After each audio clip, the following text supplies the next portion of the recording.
ये स्टूडेंट्स, आज का टॉपिक है कम्बिनेशन ऑफ रजिस्टर्स, कह सकते हैं grouping of resistors. Grouping of resistors मतलब जिस तरह से हमने कैपेसिटर्स को की ग्रुपिंग की थी, उनको जोड़ा था, उसी तरह से हम रजिस्टर्स की ग्रुपिंग करेंगे। इनको भी पैरेलल या सीरीज में जोड़कर इनका इक्विवेलेंट या इफेक्टिव रेजिस्टेंस मेजर करेंगे। जैसे हमने कैपेसिटर्स को सीरीज या पैरेलल में जोड़कर उनका इक्विवेलेंट रेजिस्टेंस निकालना था, उसी कैपेसिटेंस निकाली थी, उसी तरह से यहाँ पे इक्विवेलेंट रेजिस्टेंस निकालना है। तो देखिए, सिंपल सर्किट ओम्स लॉ का यूज कर सकते हैं हम इफेक्टिव रेजिस्टेंस निकालने के लिए। दो तरह से लिख रखा है यहाँ पे, सीरीज और पैरेलल हम जोड़ सकते हैं रजिस्टर्स को। पहला टॉपिक है resistors in series. Resistors in series की जब बात होगी, उसी तरह से एक के बाद एक रेजिस्टेंसेस जोड़े होंगे, पहले R1 फिर R2 फिर R3, एक के बाद एक, इस तरह से एक ही पाथ में सीरीज में कहते हैं उसको आपने ध्यान रखना है। सीरीज में वहाँ पे हमने पढ़ा था कि करंट सेम फ्लो करता है और पोटेंशियल डिफरेंस अलग अलग। Let us consider resistance R1 R2 R3, इनको हमने सीरीज में जोड़ रखा है। जब सीरीज में जोड़ा है तो करंट जो है ना वो सेम रहेगी, और पोटेंशियल डिफरेंस जो है ना, कम्बिनेशन अगर हमने V total potential difference V applied किया है तो वह तीन भागों में बढ़ जाएगा। यहाँ पर V1, यहाँ पर V2 और यहाँ पर V3। और हमें बताया कि तीनों का सम टोटल के इक्वल होगा, V is equal to V1 plus V2 plus V3। अगर 4 है तो V4 भी हो सकता है। इस तरह से आप तीन इसको हटा सकते हो, 3 लिख सकते हो आसानी से। ओम्स लॉ का यूज करके V1 is equal to IR1, V2 is equal to IR2 and V3 is equal to IR3। V4 मतलब इसके अलावा V4 आप ले सकते हैं, V4 is equal to IR4। अगर नहीं ले रहे तो कोई मतलब 3 में ही आप, क्योंकि डायग्राम में 3 दिखा रखे हैं तो 3 ही अपने यहाँ पर लिखने पड़ेंगे।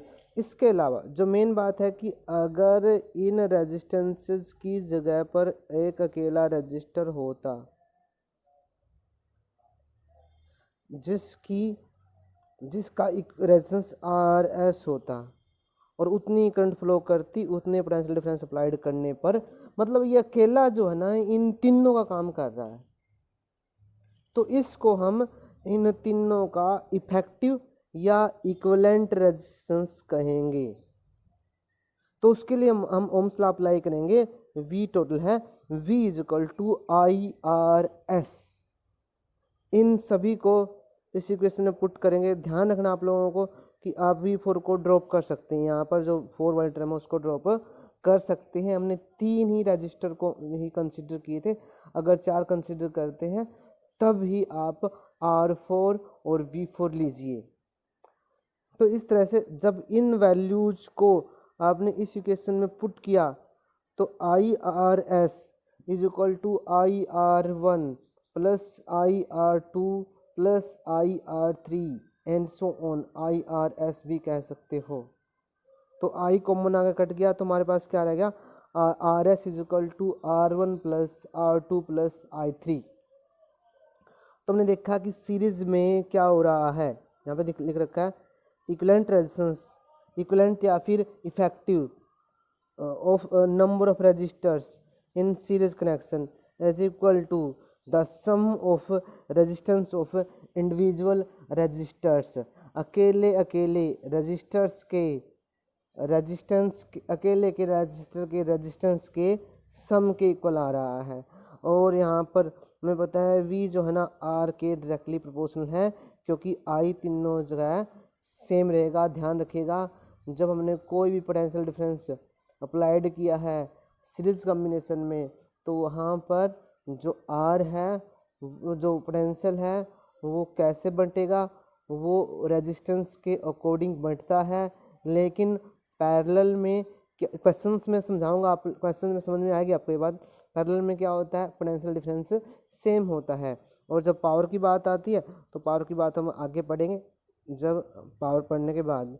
इसके बाद रजिस्टर्स इन पैरेलल, उसी तरह से रजिस्टर्स को हम पैरेलल में भी जोड़ सकते हैं। Let us consider the resistors of resistance R1, R2, R3 connected in parallel.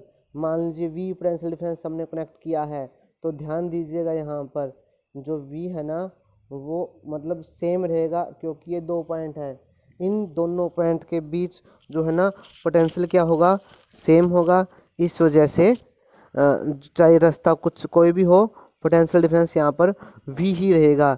लेकिन I जो है ना अलग अलग रास्ते से, I जो है ना अलग अलग रास्ते से डिवाइड हो जाएगी तीन पार्ट्स में। तो अगर यहाँ पर टोटल करंट I है, तो आगे जाके वो रेजिस्टेंसेस के अकॉर्डिंग, रेजिस्टेंसेस की वजह से ज़्यादा रेजिस्टेंस होगा तो कम करंट वहाँ पर फ्लो करेगी। इस तरह से करंट तीन भागों में बंट जाएगी और हमारे पास रिलेशन बन जाएगी I is equal to I1 plus I2 plus I3। इस इक्वेशन को हमने ध्यान रखना है। और ओम्स लॉ का यूज करके हमें पता है इसके लिए यहाँ पर V पोटेंशियल है, I1 करंट है, R1 रेजिस्टेंस है। तो हमें पता है V is equal to I1 R1 और I1 is equal to V upon R1, I2 is equal to V upon R2, I3 is equal to V upon R3।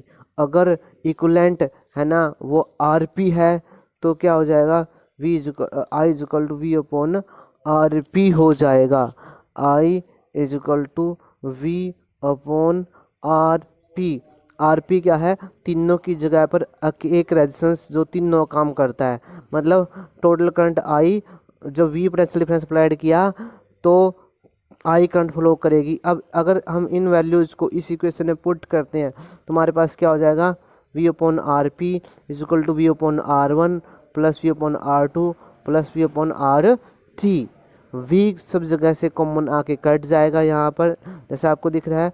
तो क्या रह जाएगा, 1 upon RP is equal to 1 upon R1 plus 1 upon R2 plus 1 upon R3। तो ये था हमारा parallel combination. जब हमने रजिस्टर्स को पैरेलल में रखा है तो sum of reciprocal of resistance of the individual resistors, अकेले अकेले रेजिस्टेंस के उल्टे का जोड़ जो है ना, reciprocal of effective resistance of combination.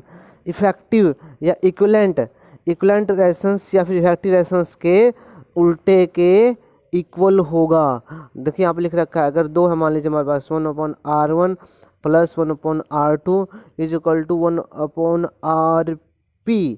ध्यान दीजिएगा, अगर 3 और 3 2 को आपने जोड़ा है, एक उदाहरण करवा देता हूँ यहाँ पर क्योंकि ज़रूरी है थोड़ा समझना इसको, कि 1 upon RP is equal to 1 upon 3 plus 1 upon 3।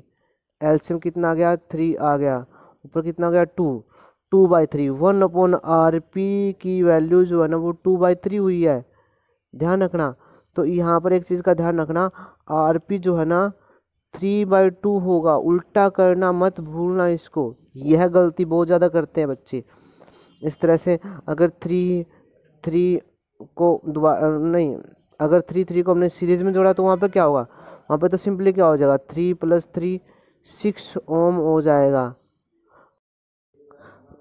तो यहाँ पे क्लियर हो गया, sum of reciprocal of resistance of individual resistors is equal to reciprocal of the effective resistance of the combination.